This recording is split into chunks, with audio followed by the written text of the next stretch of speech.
Magandang umaga, tanghali o gabi o magdamang sinahat. Narito naman nakatarantado mga balita sa mga oras na ito. Sumabog ang bulkang Kanlaon kaninang alas 6:15 ng gabi na ang usok na nabilugan ng bulkan ay umabot na ng 5,000 metro. Ang taas ng usok, inulat yan ng Philippine Institute of Volcanology and Seismology o PhilVox. Itinaas ng PhilVox ang alert level para sa Bulkang Kanlaon mula alert level 1 hanggang alert level 2 na nagpapahiwatig ng kasalukuyang kaguluhan ng dala ng mababaw na proseso ng magmatic na posible na mauwi sa pagsabog.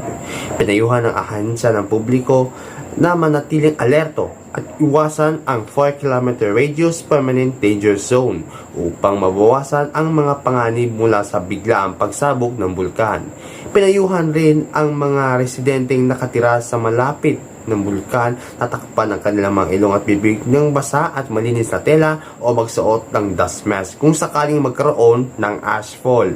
Ang Bulkang Kanlaon ay matatagpuan sa gitna ng Negros Oriental at Negros Occidental.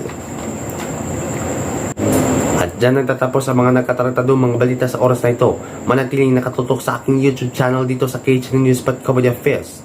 Ako po si Renzi Soler. At narito na ang mga ilan sa mga nagkatarantadong mga balita sa CA Patrol. Senador Loren Legarda, ipinakumbinsi si Mayor Alice Guo na siya ba ay Pilipino. Ngunit, lumaki po ako sa farm. Paulit-ulit. pampaserong van, tumagilid matapos na pumutok ito ang isa sa mga gulong. Dalawa ang patay sa insidente. The Voice of the Philippines, mamamaalam na sa Kapamilya Network. At bata sa Leyte, kinamahan ng mga netizens sa ginawang good manners ito sa graduation day. Abangan lang yan sa CA Patrol.